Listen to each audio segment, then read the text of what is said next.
Kamu tahu kan, biasanya kalau kita mikirin soal institusi besar di zaman modern ini, entah itu universitas bergengsi, militer, atau sistem rumah sakit nasional, kita tuh ngebayangin semacam mesin raksasa yang beroperasi dengan sangat presisi. Iya, benar. Kita kan tumbuh dengan asumsi itu. Iya, asumsi bahwa sesuatu yang dibikin sama orang-orang paling cerdas dengan anggaran triliunan pasti dirancang buat mecahin masalah kita dengan cara paling optimal kan? Dan ekspektasi itu sebenarnya sangat masuk akal loh. Secara teori, pas sebuah organisasi membesar, mereka tuh harusnya dapat efisiensi skala. Maksudku, semakin besar ukurannya, layanannya harusnya makin murah dan gampang. Tapi mari kita bicara soal realitasnya. Kamu yang lagi dengerin ini, mungkin pernah ngabisin waktu berjam-jam di telepon cuma buat berdebat soal tagihan asuransi kesehatan yang tiba-tiba ditolak. Ditolak tanpa alasan yang jelas biasanya. Mungkin kamu ngeliat biaya pendidikan yang terus meroket tiap tahun, tapi pas kamu cek kualitas pengajarannya, rasanya kok jalan di tempat atau malah menurun. Ilusi tentang mesin presisi itu langsung hancur ya. Hancur berkeping-keping. Realitas sehari-hari kita justru berhadapan sama sistem yang luar biasa lambat, mahal banget, dan seolah-olah emang sengaja dibikin buat bikin kita frustrasi. Nah, kesenjangan itulah yang bakal jadi fokus penelusuran mendalam kita hari ini. Kita nggak cuma mau ngeluh soal gejalanya, karena kita semua udah ngerasain itu, kita bakal cari tahu anatomi dari penyakit utamanya. Benar, jadi hari ini kita ngebongkar sebuah video kuliah YouTube yang sangat membuka mata dari kanal Predictive History. Judul videonya tuh Secret History 8, Death by Bureaucracy. Judul yang cukup provokatif ya. Sangat provokatif. Misi kita di sesi kali ini adalah membedah argumen berani dari sumber ini.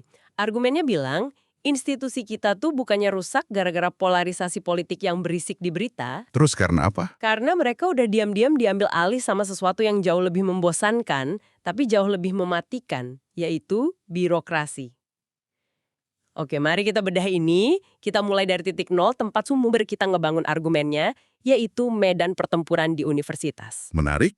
Pembicara di video ini mulai dengan menganalisis fenomena perang budaya di kampus. Dia ngambil contoh insiden terkenal di Universitas Yale bulan Oktober 2015. Oh, yang menjelang Halloween itu ya? Iya, bener. Waktu itu, Komite Urusan Antar Budaya Kampus ngirim email massal ke mahasiswa. Intinya, instruksi soal kostum apa yang boleh dan nggak boleh dipakai. Ngatur kostum banget nih. Ya, mereka ngingetin misalnya, mahasiswa nggak boleh pakai kostum panda, biar nggak nyinggung mahasiswa asal Tiongkok. Di permukaan, itu terdengar kayak imbauan standar kampus modern ya. Tapi sebelum kita lanjut, aku mau kasih catatan penting nih buat kamu yang dengerin. Sumber ini kan menyentuh perdebatan politik kampus soal safe space lawan free space.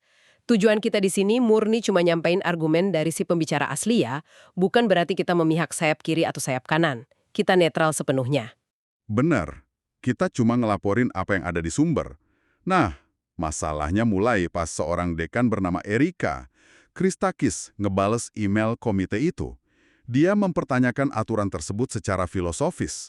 Dia bilang universitas harusnya jadi ruang bebas buat bereksperimen kan?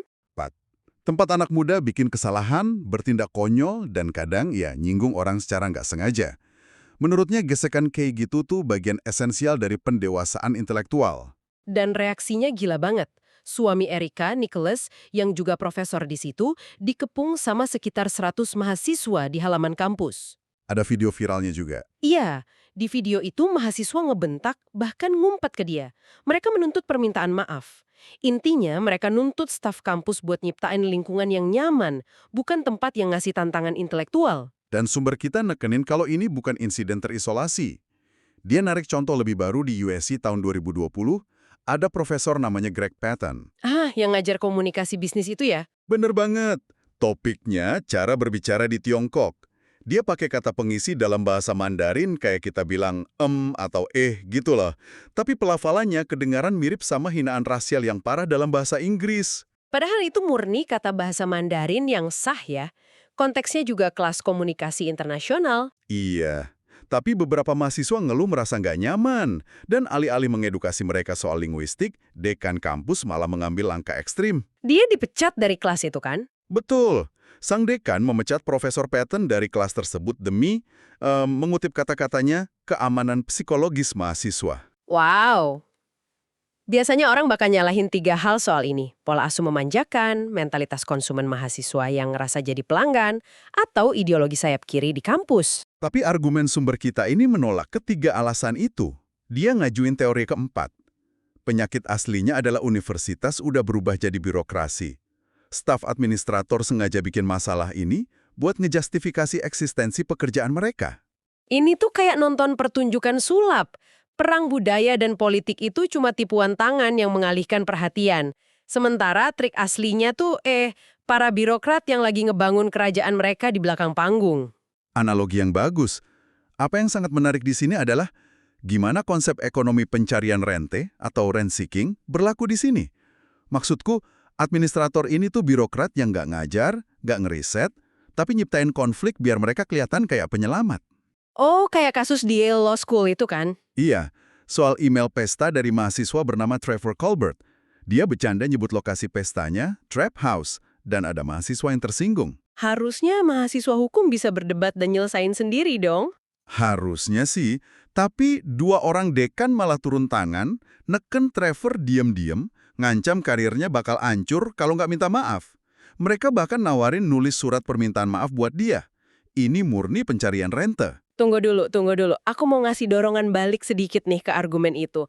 Bukannya wajar ya, sebuah institusi global raksasa yang makin besar, pasti butuh lebih banyak manajer buat jaga semuanya tetap teratur dong. Pemikiran yang logis, tapi data yang disajiin pembicara justru nunjukin sebaliknya. Rasio staf lawan manajer tuh benar-benar meledak. Nggak proporsional. Sama sekali nggak. Di UC San Diego, pendaftaran mahasiswa cuma naik dikit, tapi jumlah manajer meroket.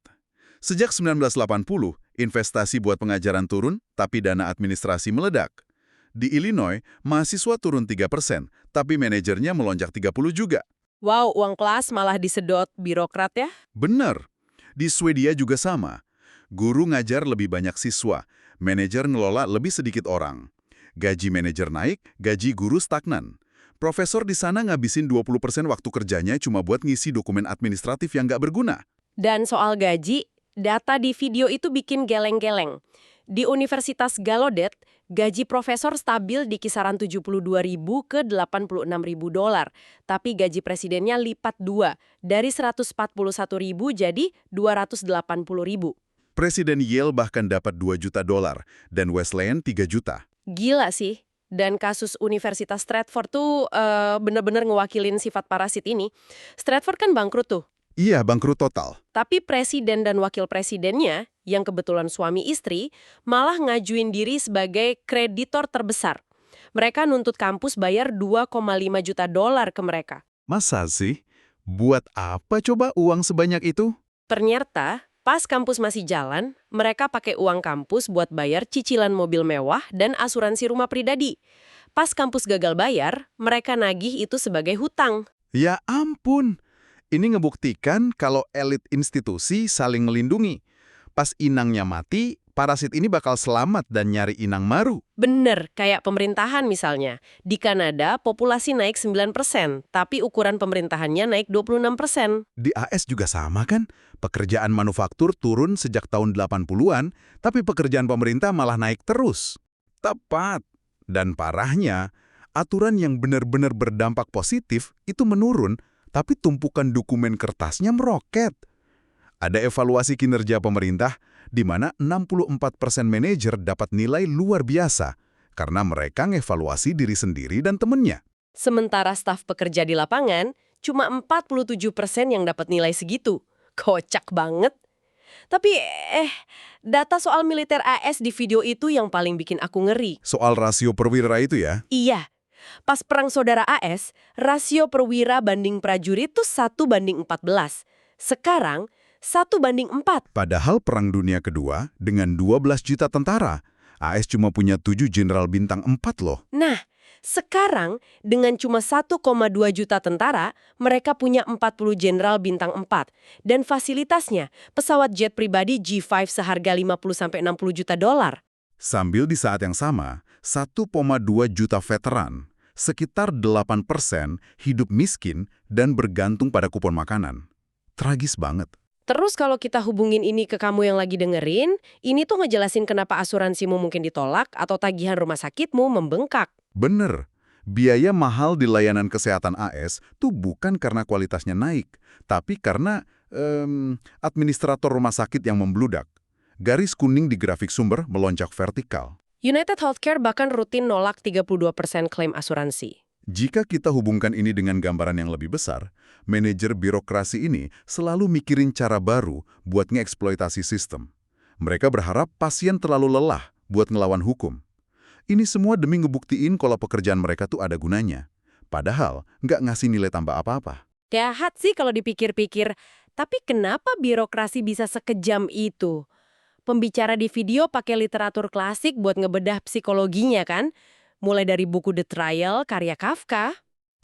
Kisah Joseph K. yang ditangkap tanpa alasan itu, sistem pengadilannya berjalan cuma demi sistem itu sendiri. Pembicara nganalogiin ini sama pengalaman pribadinya di Toronto. Ah iya, waktu anaknya pingsan di taman itu. Iya, anaknya pingsan, terus para medis bilang udah pulih. Tapi polisi tetap menginterogasi ayahnya dan maksa bawa si anak ke rumah sakit. Padahal, di taman yang sama, ada orang lagi berantem beneran dan polisinya cuek aja. Karena ngurus ayah yang patuh jauh lebih gampang dan aman buat bikin dokumen laporan daripada nangkap kriminal yang lawan kan? Tepat banget. Mereka cuma peduli kelengkapan administrasi. Ini nyambung ke buku Seeing Like a State dari James Scott. Negara atau birokrasi melihat masyarakat kayak mesin. Padahal kita ini organik, kayak hutan liar. Oh, contoh hutan Jerman abad ke-19 itu luar biasa. Sangat. Jerman bakar hutan beragam, polikultur yang sehat, terus nanam satu jenis pohon, atau monokultur, biar kayunya gampang dihitung. Efisien di atas kertas, tapi hancur total kena cuaca dan penyakit karena kehilangan ketahanan alami. Contoh lainnya soal komunisme paksa di Tanzania ya, yang ngumpulin petani kecil dan berujung kelaparan massal. Benar, birokrasi menghancurkan identitas. Negara nggak ngelihat individu yang bermimpi jadi bankir dari Beijing, mereka cuma ngelihat anak laki-laki remaja yang bisa dikirim ke pabrik atau jadi tentara. Tunggu, jadi apakah ini berarti birokrasi pada dasarnya membenci keragaman dan spontanitas manusia cuma gara-gara hal itu nggak bisa dimasukkan ke dalam tabel Excel mereka? 100% benar. Birokrasi menyukai standarisasi. Hutan organik itu susah dipajak atau diukur. Makanya, negara nyuruh orang masuk ke pabrik dan kota, biar gampang dipajak, bukan demi kesejahteraan mereka. Hannah Arendt bilang rezim totaliter itu lepas dari realitas, terobsesi ekspansi, dan benci realitas. Sama persis kayak birokrasi yang kita bahas ya. Terus apa dampaknya ke kita sekarang? Pembicara nyebut soal ilusi kekayaan. Betul loh, soal pasar saham. Kalau diukur pakai uang tunai kertas, grafiknya warna hitam, naik terus. Tapi kalau diukur pakai emas, garis warna biru, nilai saham sebenarnya menurun. Jadi kekayaan yang kita lihat cuma dongeng ciptaan birokrat, Gong. Iya, barang konsumsi kayak TV emang murah. Tapi sektor yang dikuasai birokrat, kayak rumah sakit, perumahan, pendidikan, harganya meroket mencekik kelas menengah. Pantesan muncul budaya quiet quitting di barat atau tangping, alias lying flat di Tiongkok. Orang udah muak. Mereka merasa teralienasi, diperlakukan kayak mesin, disuruh ngerjain terlalu banyak dokumen sama bos yang nggak peduli. Kapasitas rakyat buat ngubah politik juga menurun drastis. Demokrasi memudar. Terus pas sesi Q&A di video, ada yang nanya solusinya kan? Pembicara bilang elit penguasa nggak akan nyerahin kekuasaannya. Mereka malah pakai trik, kayak jadiin AI sebagai Tuhan. Atau bikin perang buat ngalihin perhatian. Iya, pesannya gelap banget. Saran dia buat anak SMA di situ, jangan masuk universitas. Itu penipuan, apapun jurusannya. Uang kuliah cuma buat bayar gaji administrator. Lebih baik didik diri sendiri, baca buku, pelajari keterampilan nyata. Jadi, apa arti dari semua ini? Buat kamu yang dengerin dan sering merasa lelah, apatis, ngerasa pekerjaanmu sia-sia, sumber ini memvalidasi perasaanmu. Itu bukan kemalasan, itu respons logis terhadap sistem yang dirancang buat ngeksploitasi kamu. Ini memunculkan pertanyaan penting. Sistem ini mungkin harus runtuh dulu sebelum bisa diperbaiki. Soalnya parasit akan terus makan inangnya sampai mati. Kita harus mengembalikan otoritas pada pencarian ilmu otodidak yang sejati, bukan cuma ngejar ijazah. Luar biasa. Penelusuran kita hari ini benar-benar dalam ya. Mulai dari debat kostum panda di Yale, ngebongkar birokrasi yang membengkak, jet jenderal militer, sampai ilusi saham yang bikin pekerja putus asa. Menyadari kalau kita sedang mati oleh birokrasi, ini adalah langkah pertama buat merebut kembali keagenan kita dan fokus ke pembelajaran nyata yang nggak bisa dikontrol sama administrator. Kita tutup, ada satu pemikiran yang muncul di kepalaku. Kalau institusi tradisional raksasa kayak universitas atau korporasi sekarang perlahan mati karena berat birokrasinya sendiri, mungkinkah masa depan umat manusia justru ada di tangan komunitas peer-to-peer yang terdesentralisasi? Sistem yang tanpa dewan administrator sama sekali ya. Tepat, di mana inovasi berjalan natural tanpa perlu izin birokrat. Coba kamu yang lagi dengerin, renumkan hal itu. Terima kasih udah nemenin eksplorasi kita hari ini. Teruslah membaca, pelihara rasa ingin tahumu di luar sistem yang kaku, dan sampai jumpa di penelusuran mendalam berikutnya.